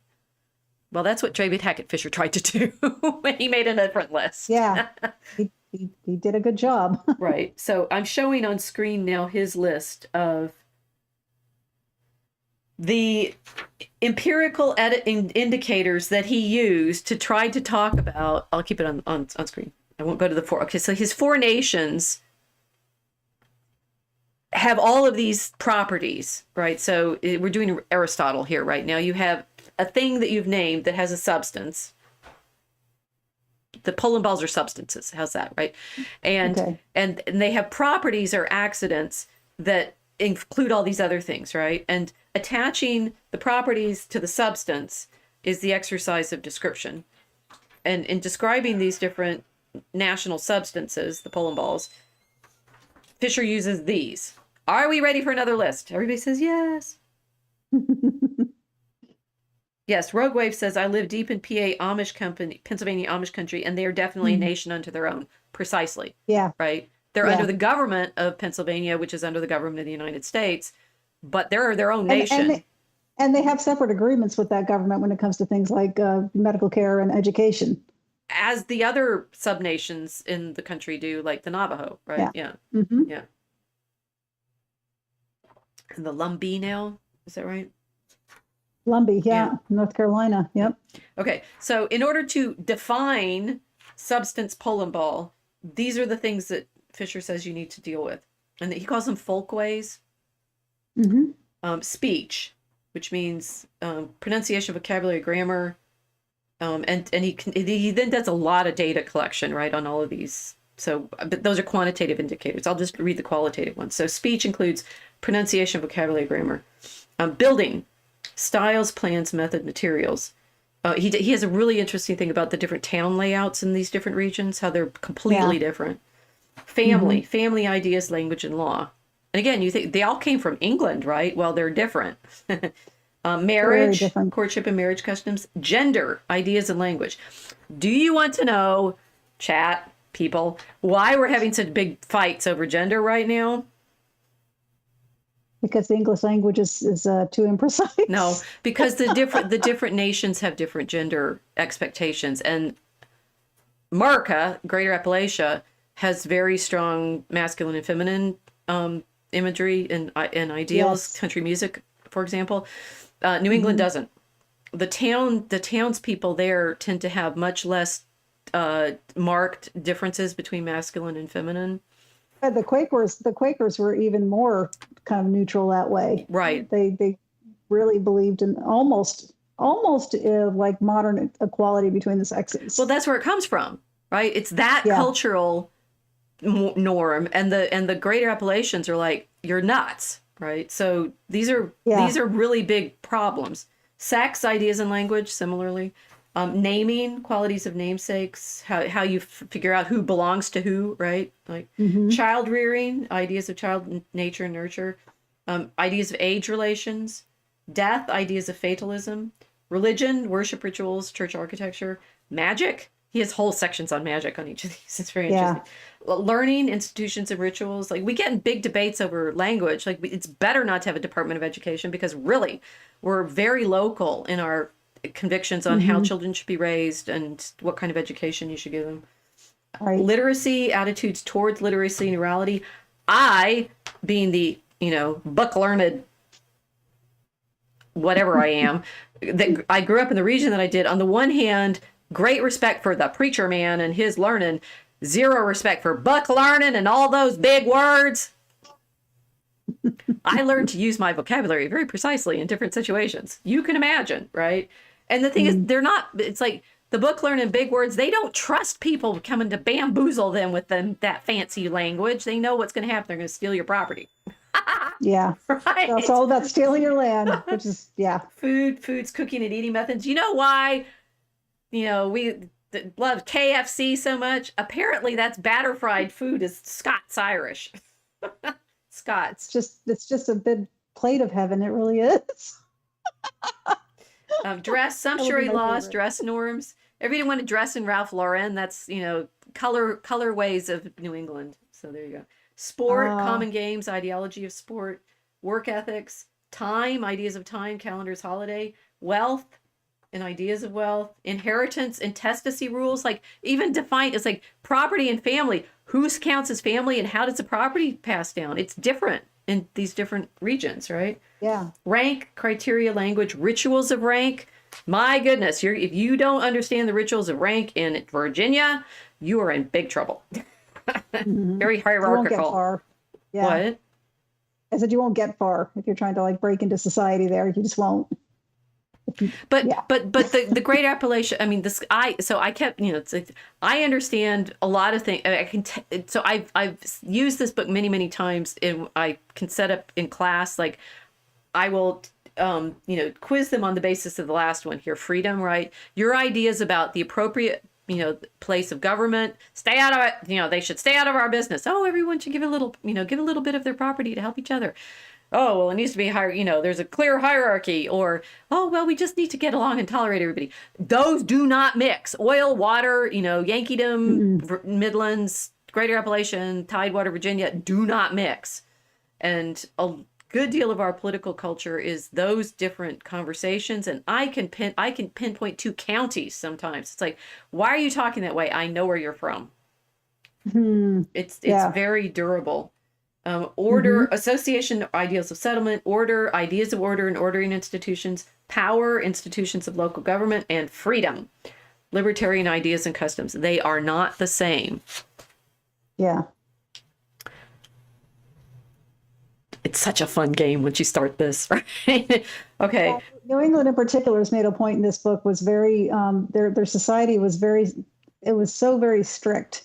He felt almost like strangled reading about how people had to live because they were tasked with counting for every bit of time they spent doing something, and everything had to be for a reason. And everybody had to be unified on the government and how everything was run In New England, and yes, yes. in New England. And I just can't help but think that is part of what's behind this kind of how do I put this movement over the past, oh, I want to say 50 years, because I think it probably started with the women's rights movement, more than anything else. It definitely comes That from that kind of region. Yeah. Yeah, it kind of evolved into what's now thankfully collapsing, which is this kind of culture of cry bullying, Mm, right? mm. You have to do what everybody says you have to do because we're emotional and we mean it, and we have to be unified. We have to be unified because that's my entire identity, is Yes. making sure everybody is unified.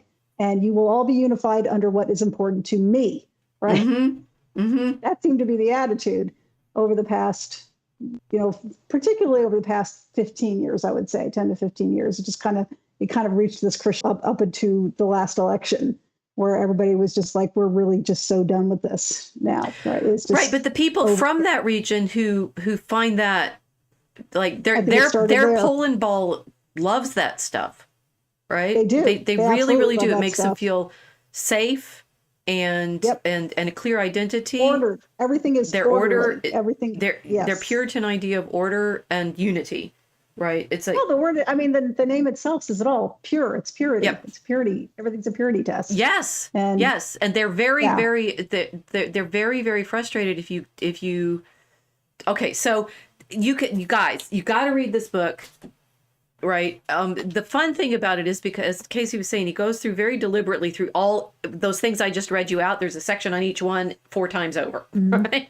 So, Yeah. and the speech one is my favorite, right? It's like I was gonna. Mine Oh my too. gosh, the Yeah. speech. Let's just prove the speech. We do not all speak the same language, okay? Just get that out of your head. Okay. But what's interesting is, okay, everybody, you've always heard, cuz you have, that in Appalachia they speak like Shakespeare. No, I don't think he was from the Midlands, not from the border, right? But the truth of the matter is, and this is, Fisher did so much interesting work with this. Every single American regional accent is mappable to one of these Yeah. English regional accents. And that's why I read the book, because when I first met you in your Telegram chat, I was talking about etymology, and I was talking about how I was explaining to someone where accents come from and where the pronunciations of certain words come Right. from. And you said, "Oh, you're going to love this book," and I really did. And I read it, and I recognized in some of the New England speech patterns some of the ways that some people in my family will say words like idea. Like, I swear, until I was 10 years old, I thought it was pronounced idea. Yeah, I right. thought there was an R on the end of that word until somebody corrected me. And come to find out, yes, that's from a very specific place in England. In fact, I think East Anglia. Yes. And it's like My Fair Lady. Yeah. It's My Fair Lady, right? Henry Higgins, and he's going to teach Eliza Yes. Doolittle and Right. Henry Higgins can locate people with their accents from regions in England. Yes. Well, guess what? They all came here and spread out in different forms, and so Right. And in my family's case, it was my mother who had pronounced the word that way. And And her family goes way back to Connecticut to the Puritans, like 1640. Brilliant. So Proof of concept. Time. This is Right. yes, this is great, right? Right. So I found it really fascinating. So yeah, if you can think of anything like that, like why does somebody pronounce the word like that? I'll probably tell you in this book. It does. So for example, Yeah. The rhyme schemes of New England poets in the 17th century and 18th centuries tell us that glare was pronounced glar, hair was har, air was r, and war rhymed with star. War, star, right? Other common pronunciations were hev for have, yesterday for yesterday, general for general, dafter or darter for daughter, drowned for drown, and so forth, right? So there's like the thing is it keeps going, right? So we'll go to okay, the Wessex people, right? Speech, right? It is okay. Speech ways, right?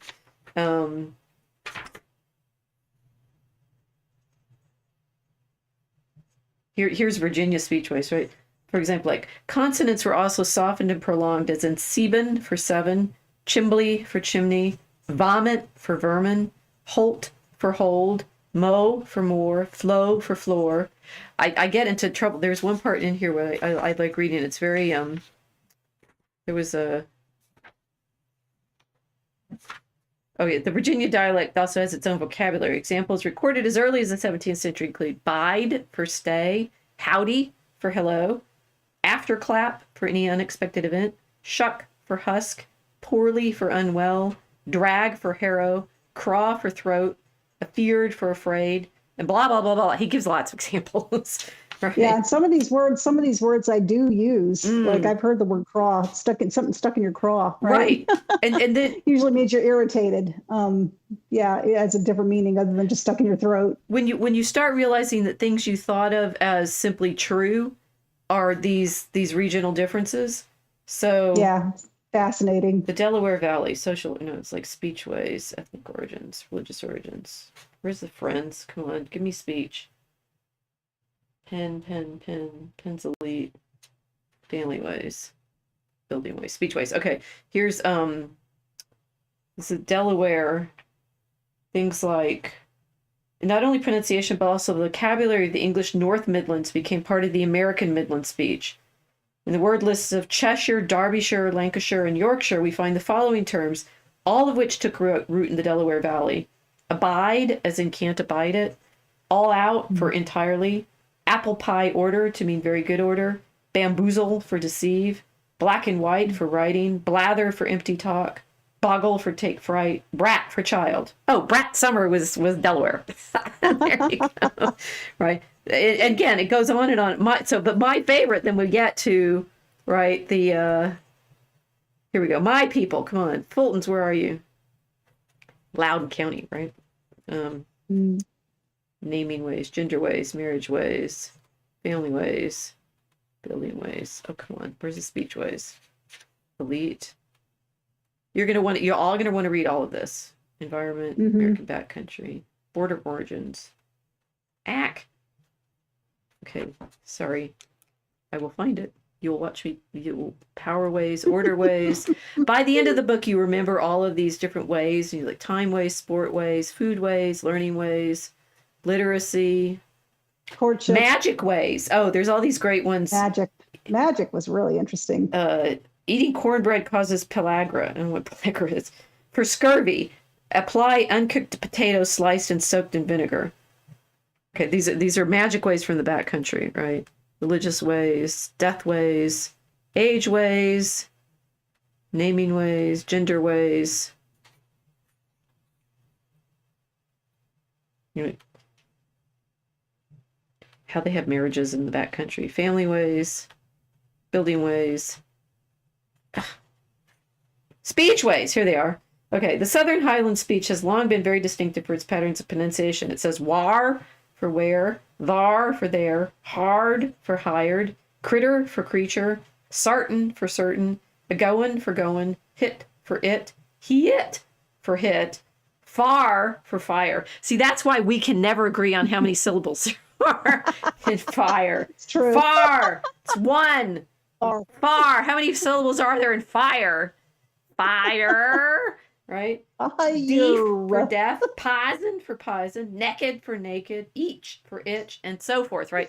And then okay, you guys, the Rogue Wave and Robert are started talking about what drinks and names, right? Okay, so you can, what Fisher does is he parses down all of these, and let's go back to that one that Casey was talking about, shame.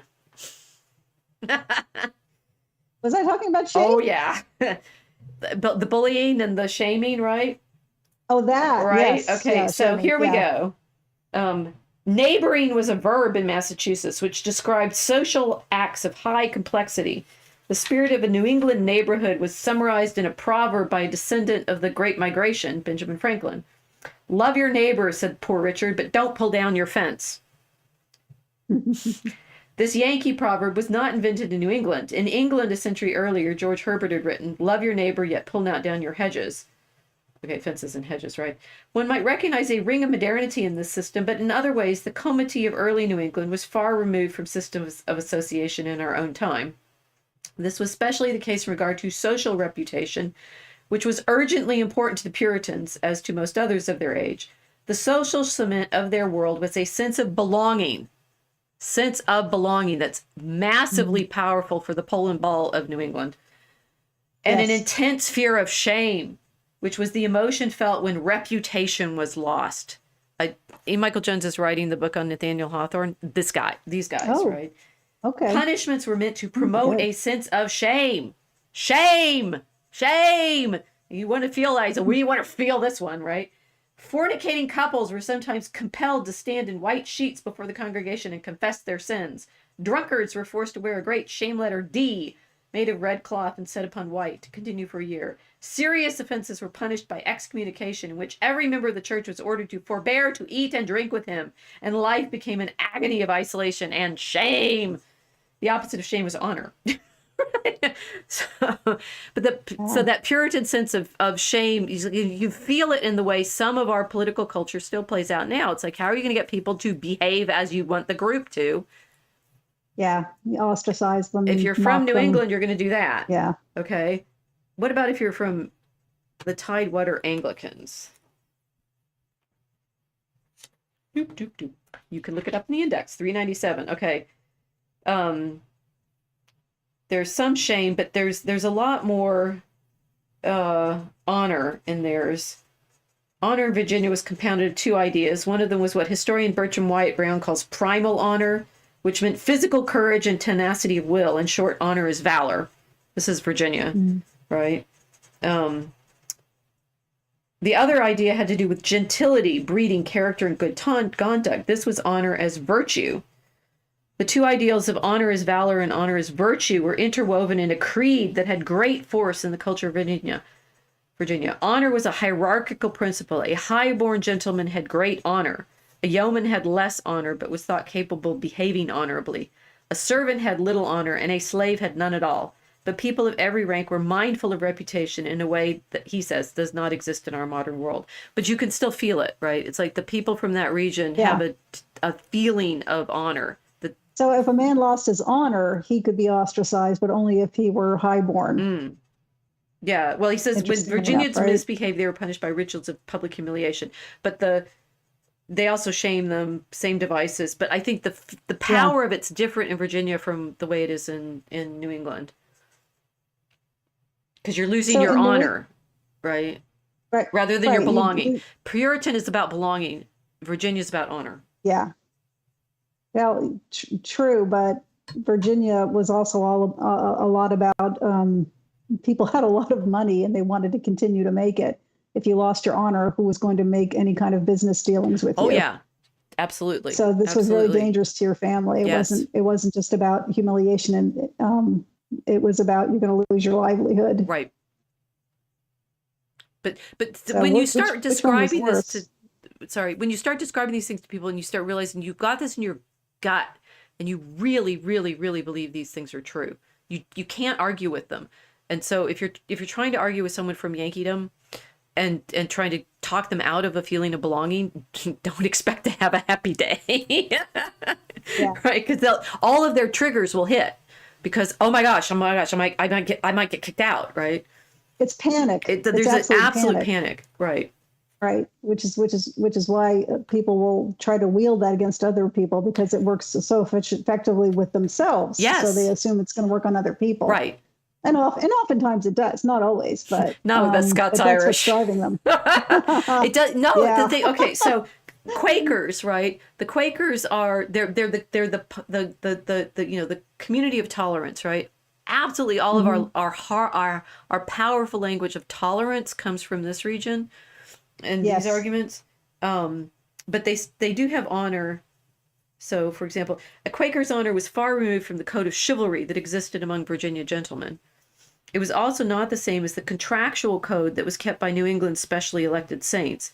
Instead, it was a reputation for Christian love, peace, good neighborhood, godliness, and doing good to others. I mean, this, you can feel this, right? If like one of these things cancel each other out. There's a reason we have different states, because these people settled in they're still where there's almost nobody else around, because they hate each other so much.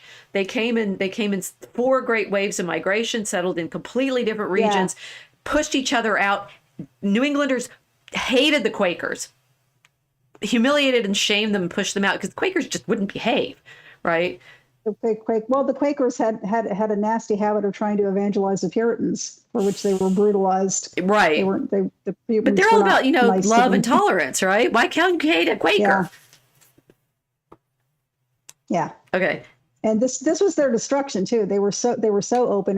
They were almost incapable of seeing danger. Right. But they should have seen it. Right. And they have to invite the Scots Irish in to fight for them, because they won't. Yeah. And then they pushed them as far Braveheart has this reality, right? It's like it just did not fit with their Quaker society. They were rowdy and uncouth and had very strange courtship rituals that they didn't trust. They had a right not to trust them. Had to do with kidnapping. So from the Highlands, you get the Greater Appalachians, the backcountry, clannishness, right? Feud. Hatfield and McCoys are real. And real. And everything that, what Mark Twain puts in Huckleberry Finn, right, about the feuds. These clans fostered an exceptionally strong sense of loyalty, which a modern sociologist has called amoral familialism, from the ethical perspective of his own historical moment. It's 1958. In its own time and place, it was not amoral at all, but a moral order of another kind, which recognized a special sense of obligation to kin. And the thing is, I think the strong sense of kin, it's the kinfolk that really matter, comes from this group, not quite in the same way as from the Puritans or the Quakers, right? Because the Quakers are all about brotherly love, right? Right, because the Quakers and the Puritans were both driven by a religious ideal, whereas the Borderlanders, the Scots Irish, they were just driven from their land, Right. And they came over as clans, and they live in they had each other. They live in mobile homes, because those look like the kinds of houses they had in Scotland. It does, because they're temporary. They know not to build something permanent. It's just going to get burnt down. Right. Or flooded and left to rot. Right. And their property. So Rogue Wave is saying William Penn treated the Indians quite well. Yes. And the Scots Irish both fight them and marry them, right? So it's they're either going to fight them or marry them, or both. Americans end up calling themselves Americans because they marry the Cherokee, who are the natives, right? And then fight them and then marry them. Okay. And they become kinfolk, right? So this is the sort of problem of this. The what matters in this is, and what's his name? Webb. I forgot his first name.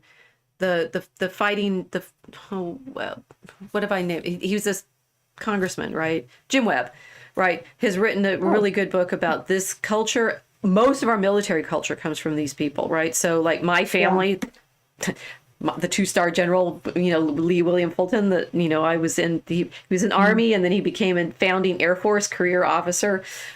I showed his picture to Pete Hegseth.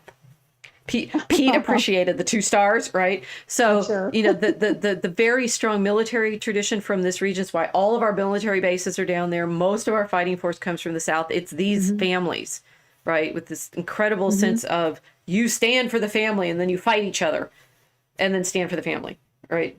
Yeah. Scots, they drink it, right? Okay.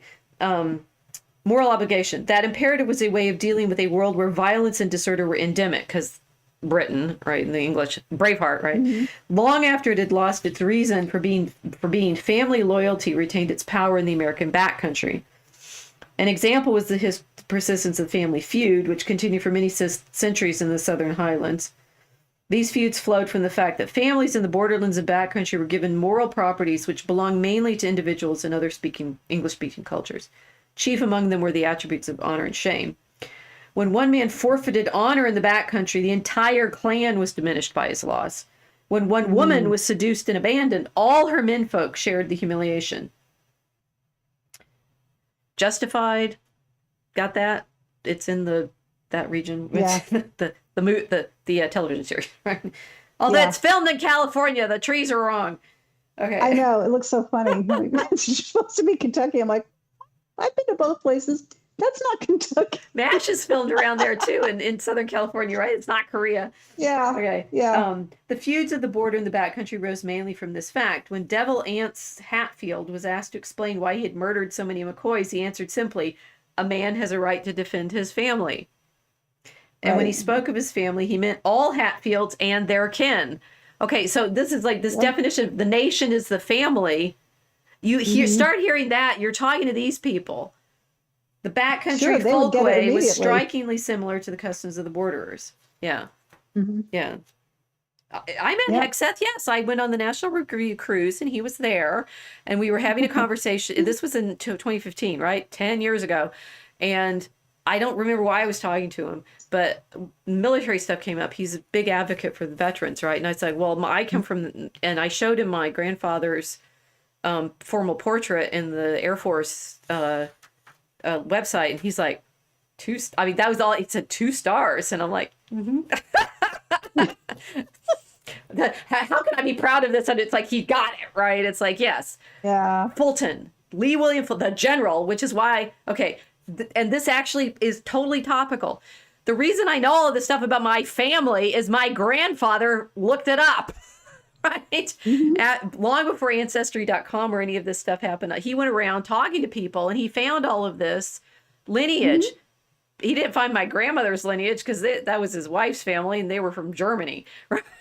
But he found the Fulton lineage, including through the Hawkins stuff, because that's what you do if you're kinfolk, right? So we know the Fulton lineage pretty well because grandfather Fulton, the general, wrote to everybody and found it, right? So that's cool. Yeah.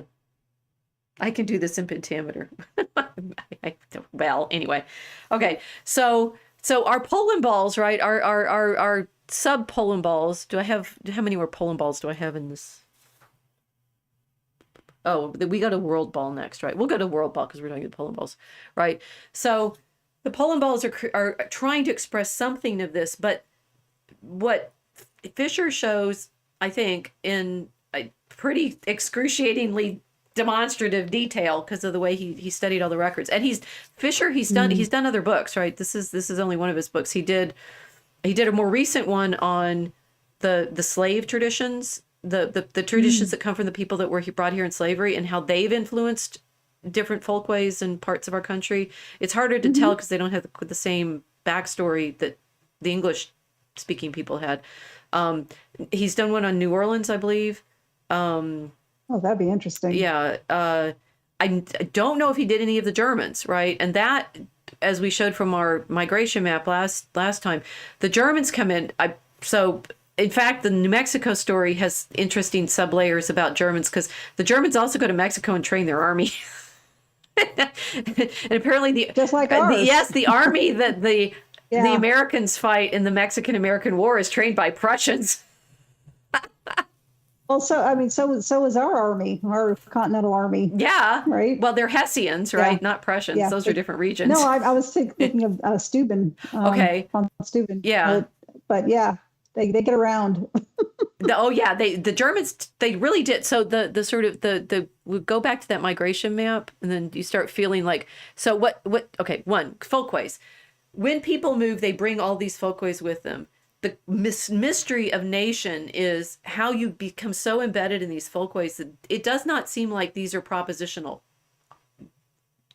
options, right? It's just true. This is the way men and women behave. This is the way you should behave, in society. This is what government is like, right? And they're grounded in, I mean, the sort of who belongs and who doesn't is also part of the folkway of how you can bring people in or not. So clearly the people that don't have the same problems with immigration as some of the ones who do have different expectations about what makes a community. And that's the kind of argument that we're constantly, well, the New Englanders say belonging, that matters. If they belong and they behave, that counts, right? Whereas the backcountries are saying, well, they're not kin. What are you talking about? Right. Their concept is blood first before anything else. Right. And if you have to behave for the family, but other stuff is but you got to defend your family. So the Germans, the pink line on this migration map, more of them that should have shown more of them also going to Mexico, but I'm not quite sure how many. It shows some of them going to Brazil, right? But this huge German migration, which when I showed E. Michael Jones the Colin Woodard map, he said, "Where are the Germans? Right? Where are the Irish? Right? There's other big significant migration populations that add to. I mean, what Woodard argues is these, and I think Woodard argues that these nations. I'm going back to the nations map. Are fixed enough that, for example, I was saying Chicago still has the New England Yankeedom expectations about community and things like that. But we talked last time about how each of the regions feels different. So, where these folkways come from, because they're very durable. Fisher is showing that they go back centuries, right? And the archaeology of England, that region, England, has shown that, in fact, those family populations were very, very stable. They came in the 6th century. They stayed there until they left for, New England. That there's not as much mixing around regionally in England as you would think until they all moved to London, I guess. Interesting. Yeah. So the regional differences, they can go back centuries, right? American history, this is obviously the takeaway that I want you guys to get. American history is medieval history. We're still living with things that developed in the regions in the Middle Ages where all of these immigrants came from. And, it's not just English versus Spanish. It's all of these layers of town government, shame and honor, language, clothing styles, whether you wear bright colors or pale colors, right? All of this is very, very ancient and yet been kind of alchemized in whatever's going on in the history that we're living through right now. Yeah, what I find fascinating is that when we've spoken about this before, there's been so much movement of people in the United States away from their regions that their parents and grandparents and great-grandparents, but they brought their culture and they brought these traditions, they brought the way they spoke with them. Yes. And so you can pick up clues to where, to what group somebody belongs to in the way they talk and what they celebrate. I just saw it, and I don't live in New Orleans, but my local grocery store, somebody was selling a king cake. I'm like, that's just Louisiana. Right. Nobody else does that. Right. How did it get all the way over here? Right. Well, obviously, because there was this huge diaspora specifically after the hurricane. Oh, right? okay. After Katrina. And that's my guess. Right. But because I can't imagine why else it would be there, Well, so this raises a good question of like, how long do certain things last, right? Cookies. Americans are famous for cookies. Well, cookies are Dutch, right? And so that cookiness is coming from New Amsterdam. But on the other hand, it's like growing up with the Scots-Irish background that I do and the German, and then, but are we still German when we can't remember that we are? Or do we have like food that we expect to like, well, that's what you eat in such and such a situation, and that's ordinary food. And I grew up eating chili, for goodness sake, because we were in New Mexico, and my mother's family was in Texas, right? So how long can these folkways last without being able? We came from New Orleans, we brought the king cake. What if you forgot where the cake came from? And so here's the weird thing: chili's an English Texas invention because they dried and ground it into powder and used it. And that was something only the English were doing. That was not something Very good. Yeah. Well, all that Southern fried food, it's actually Scots. I looked it up.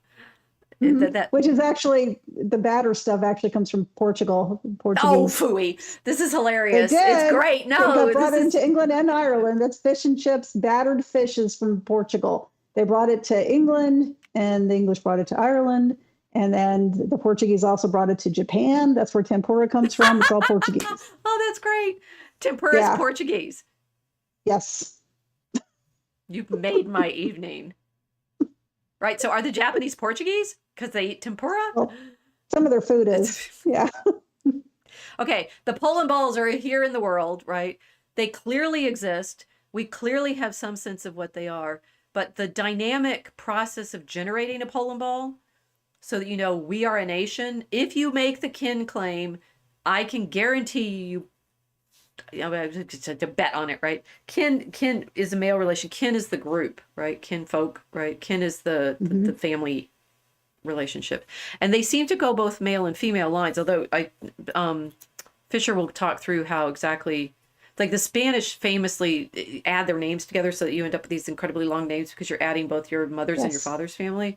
So your sense of whether or not it's your kin is like my grandfather, he found all the women too, all the marriages and such. He just didn't include his own wife in his researches.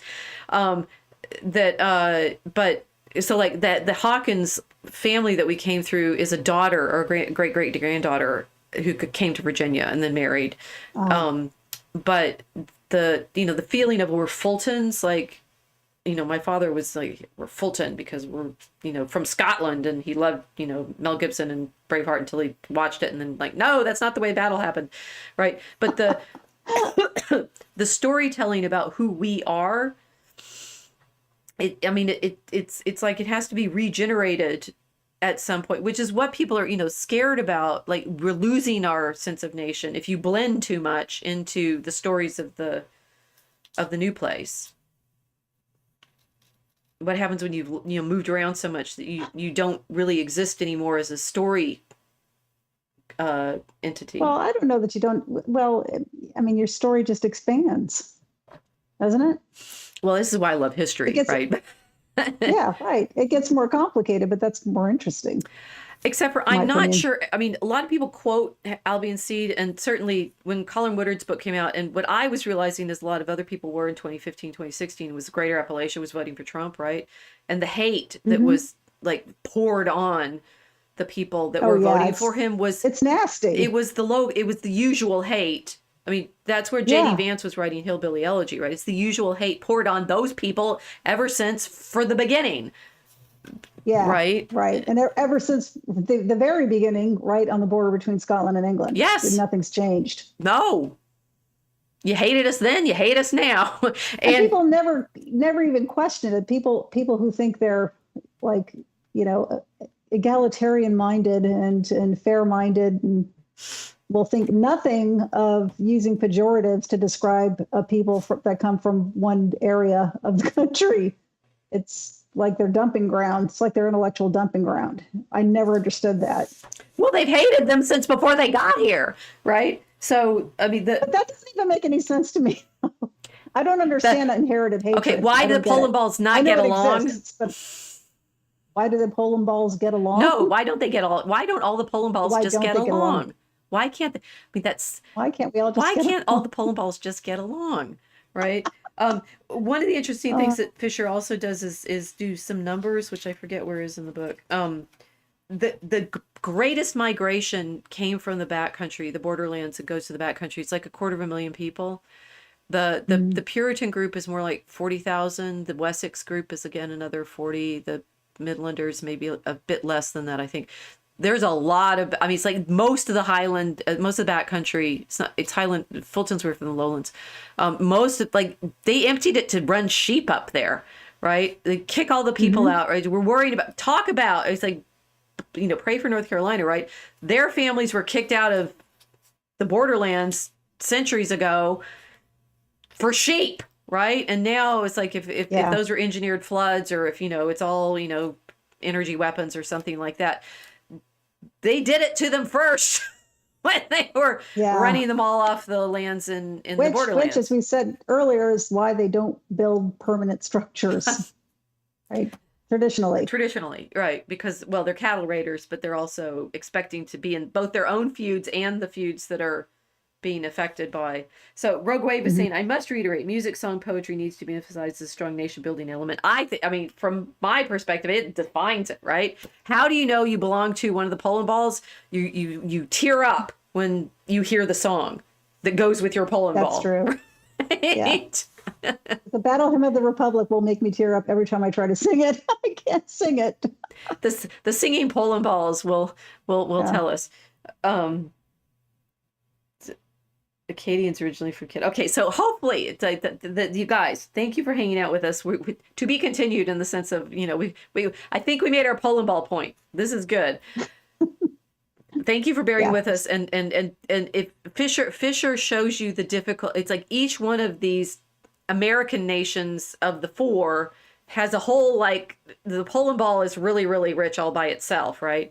And then every single one on this big map of 2021 Polandballs, that's when I pulled it up, right? Any one of these Polandballs will have that level of complexity, right? All of them. It doesn't matter whether they're like this big or this big. Yeah. Right. Right. Yeah. And it doesn't matter what country they're in. It's pretty much the same story over and over again. They're very complex. They're very histories. complex. And they will have different convictions about what makes them themselves. So that the kinfolk argument will not feel as strong in Quakerland. It just won't. No. It's not going to be the same. And the belonging argument is incredibly powerful for the people from Yankeedom. The hierarchy argument is incredibly powerful for the people from Virginia. And it's at these like gut level, heart level convictions that we end up in our political debates. And what, you know, the great service Fisher did was say, I mean, he's so sweet at the end. It's like, they're all American, right? But I mean, he does try at the end to say all of our four freedom ways have, you know, brought together what we are, you know, but it's not really persuasive in the long run because we're still fighting. Are we fighting more now than we were in 1989 when this book was published? I think maybe we are. I think people have used the regional difference. I don't think they did it on purpose from him, but I think some of the regional differences have been intensified and some have been forgotten. Well, and some have been ridiculed. And yeah, the worst offender now is not New England; it's California. Their politicians, at least, are the smuggest on earth. Well, let's, you know, homework, everybody. Trace their families, right? Figure out what regional cultures they're actually expressing. And then you dig down into there, and it's a fun exercise. It's a fun exercise because you start understanding why we don't get along. My guess is that most of the political class, and I do want to differentiate the political class in California from the population. Oh, definitely. They're great. The politicians are awful. And my guess is that a lot of them came from the Northeast back in the 60s and 70s and 80s. Very likely.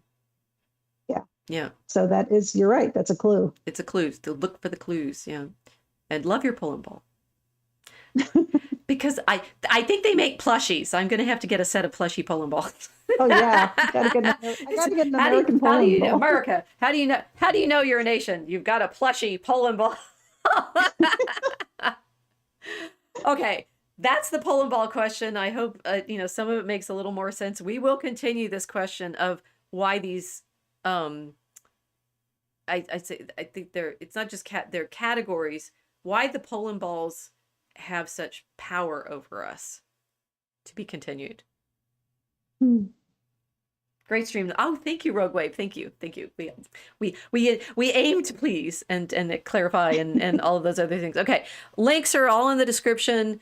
Subscribe to our newsletter. We'll put a link in. I did a bunch of blog posts ages ago on what I learned from Fisher. I'll put them in the newsletter tomorrow. And to be continued. Love your Polandballs.